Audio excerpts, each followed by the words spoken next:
Assalamualaikum warahmatullahi wabarakatuh. Berjumpa kembali dengan saya di kelas fisika.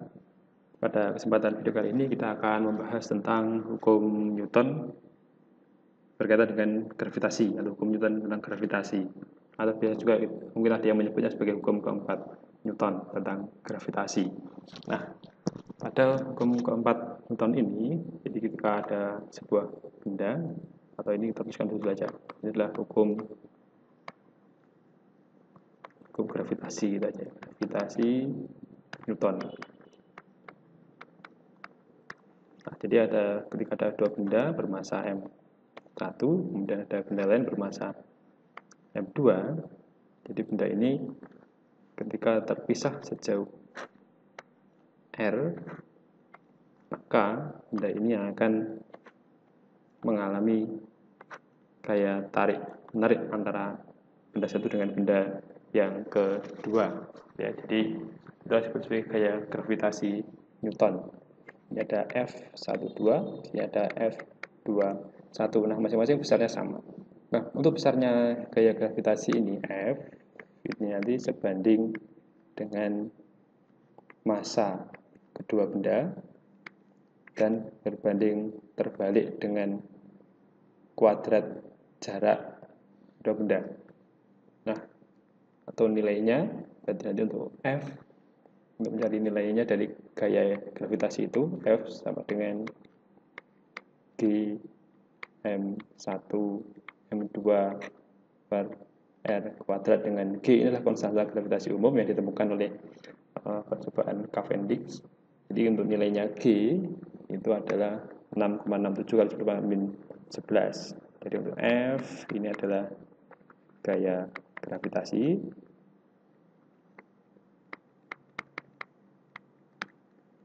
Kemudian ada G, ini adalah konstanta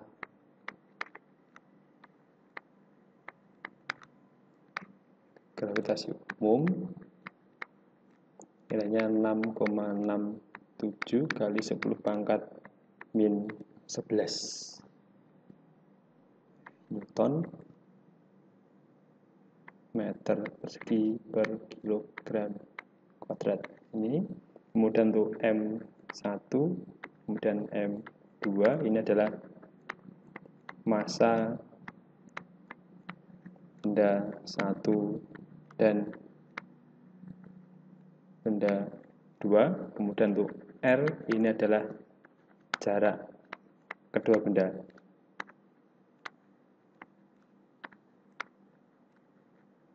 Nah, ini satuannya meter, ini kilogram ya. Untuk massa satuannya adalah kilogram. Kemudian untuk gaya berarti satuannya di sini adalah Newton.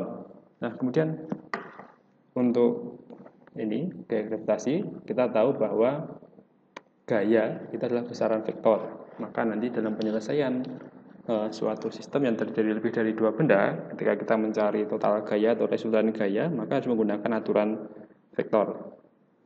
Ya, jadi perlu kita ketahui lagi bahwa gaya itu adalah besaran vektor, sehingga dalam penyelesaian permasalahan terkait dengan gaya gravitasi, ketika ada sistem itu terdiri dari lebih dari dua benda, maka kita nanti mencari resultannya menggunakan resultan vektor. Jadi suatu contoh, jika ada tiga buah benda ya, misalnya ada ini M1, kemudian ini adalah M2, kemudian sini ada M3.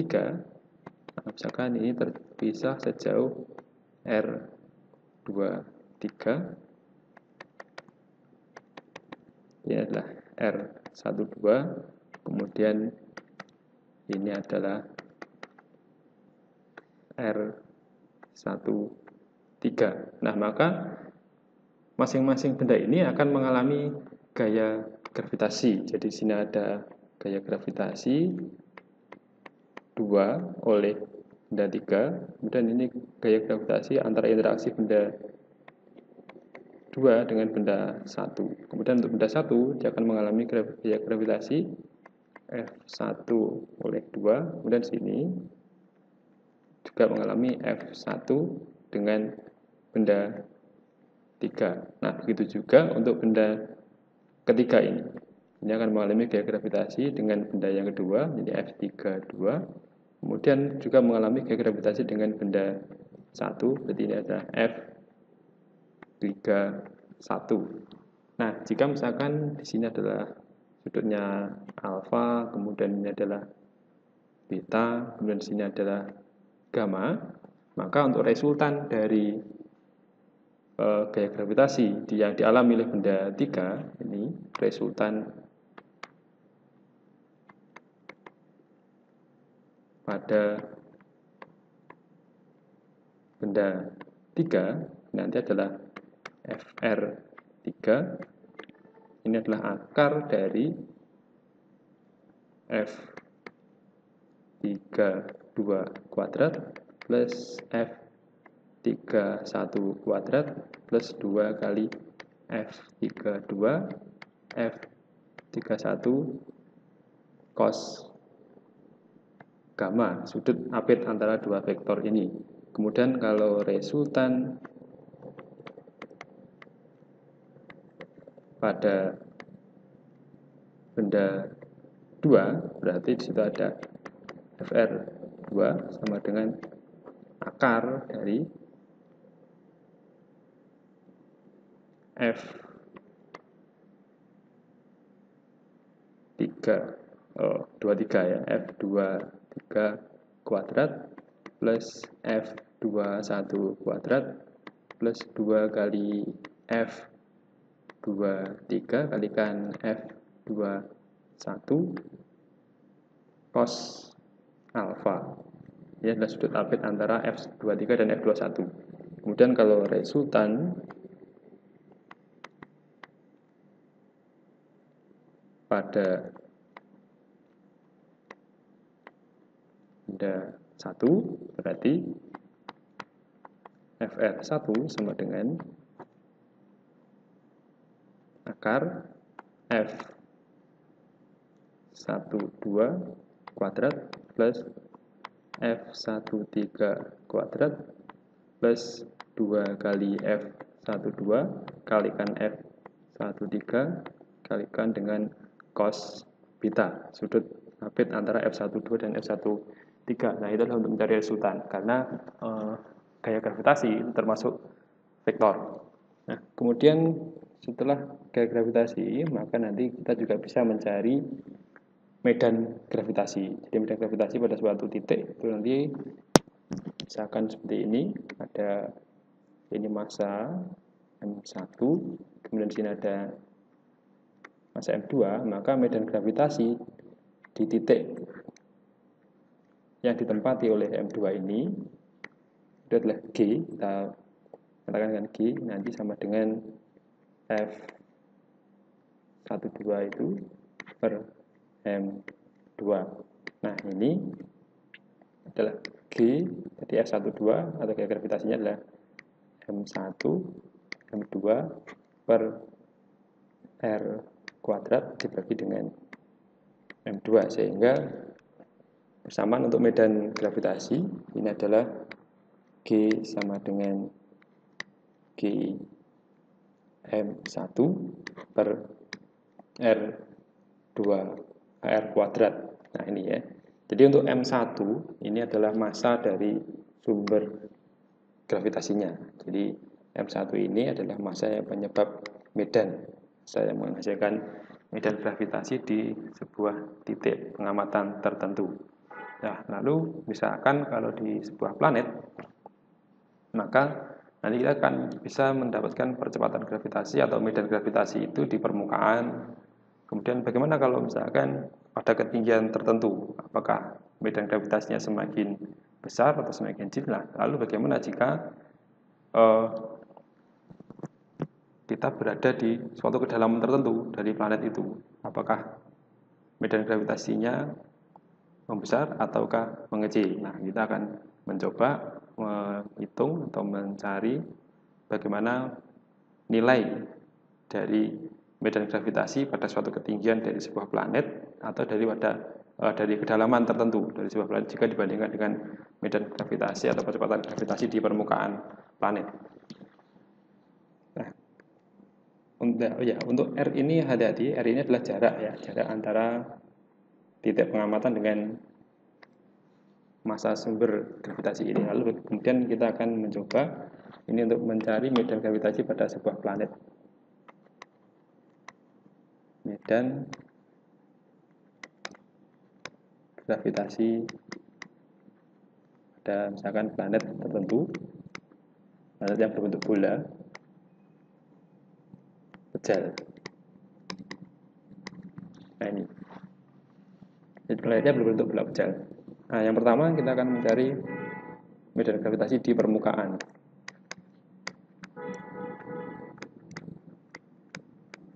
Nah, jadi misalkan ini adalah planetnya berbentuk bola. Kemudian planet itu memiliki jari-jari adalah R. Nah, lalu bagaimana dengan medan gravitasi di permukaan? Nah, bagaimana dengan G? Nah, jika massa planet itu adalah M besar, nah, maka nanti untuk G ini adalah G M per R kuadrat.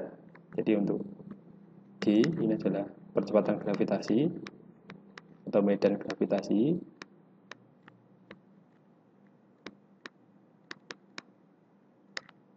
meter per sekon kuadrat, kemudian G ini adalah 6,67 kali 10 pangkat min 11 ya.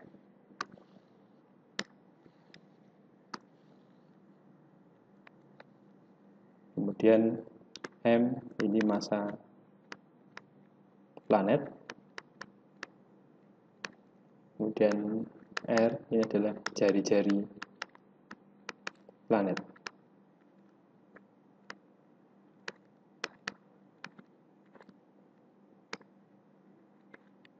Ini Newton meter kuadrat per kilogram kuadrat. Nah, ini jadi adalah percepatan gravitasi di permukaan. Lalu bagaimana untuk percepatan atau medan gravitasi di suatu ketinggian tertentu?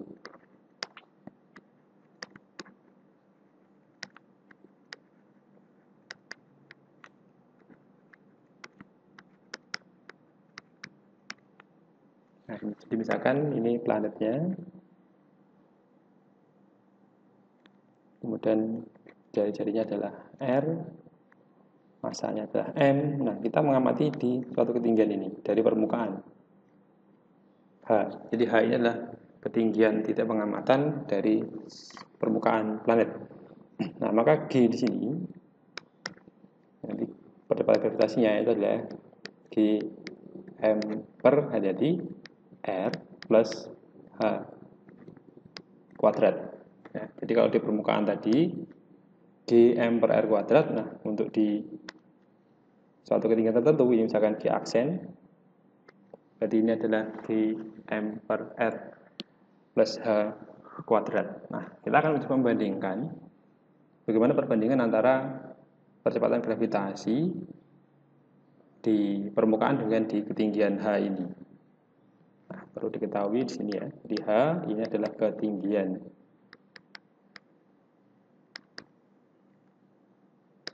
meter. Nah, kita akan bandingkan bagaimana G aksen dibandingkan dengan yang di permukaan. Ini adalah Gm per R plus H kuadrat per di permukaan adalah Gm per R kuadrat. Nah, dari sini bisa kita cancel untuk yang ini Gm karena sama G dan massa planetnya, dan ini adalah G aksen per G sama dengan R kuadrat per R plus H kuadrat. Nah, dari sini kita peroleh bahwa G aksen itu sama dengan R kuadrat per R plus H kuadrat kalikan G. Nah, perlu diketahui bahwa untuk ini suku R kuadrat per R plus H kuadrat, maka ini kurang dari 1. Jadi ini karena R plus H itu lebih besar daripada R, jadi ini akan kurang dari 1. Nah, sehingga dapat kita simpulkan bahwa G aksen itu akan lebih kecil dibandingkan dengan G. Jadi semakin tinggi atau semakin jauh dari permukaan planet, maka medan gravitasinya akan semakin kecil. Nah, baik, kemudian yang ketiga, bagaimana medan gravitasi ketika di suatu kedalaman tertentu.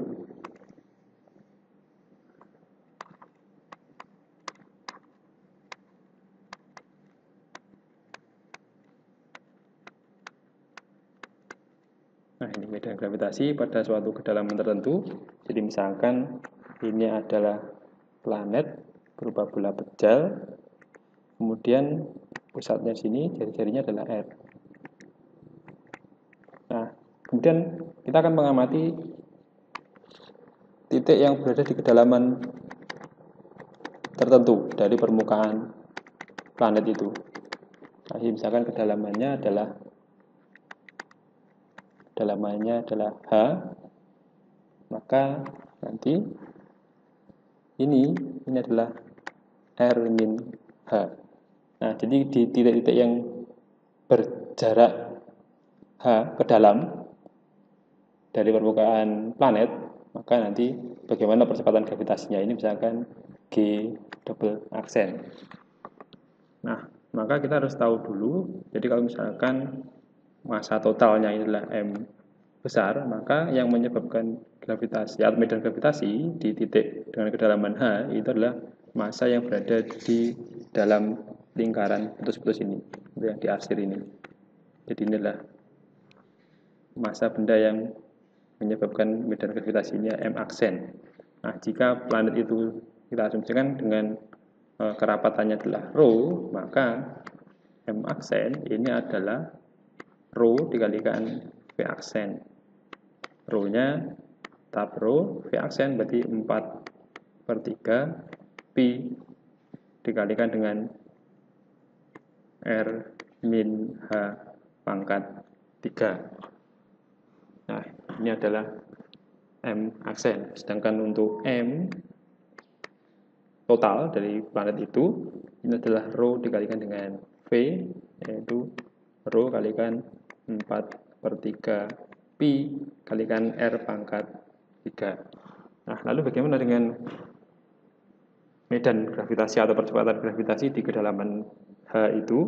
Jadi G aksen ini adalah G kalikan, ini G double aksen, G kalikan M aksen per R min H kuadrat.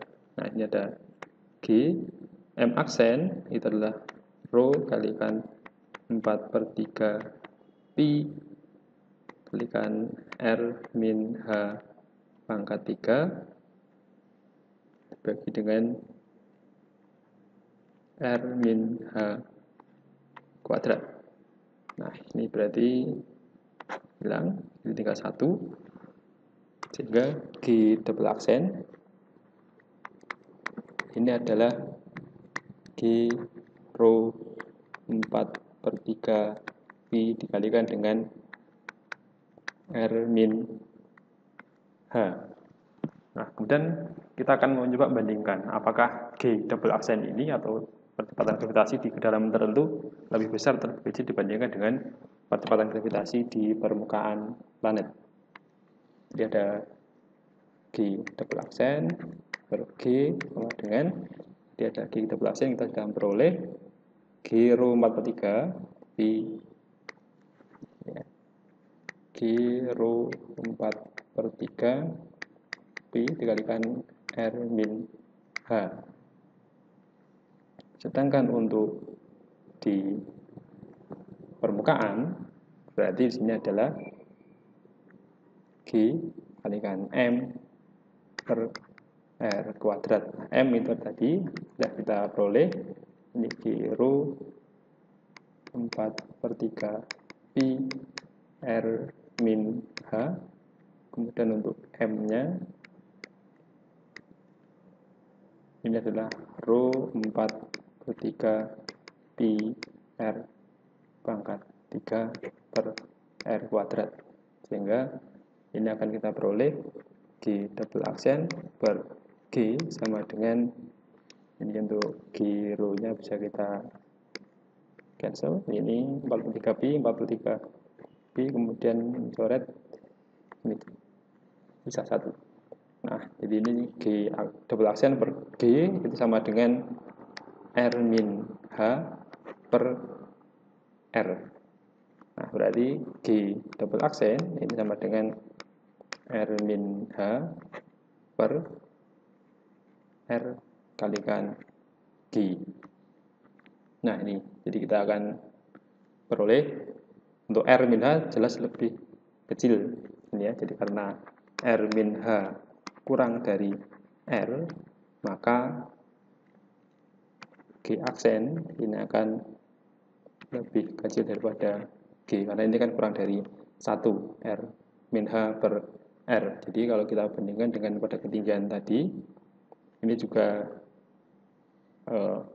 lebih kecil, G aksen lebih kecil. Jadi kalau di kedalaman tertentu, ternyata juga kita peroleh G-nya lebih kecil daripada di permukaan. Nah, demikianlah pembahasan kita pada kesempatan video kali ini. Semoga ada manfaatnya. Assalamualaikum warahmatullahi wabarakatuh.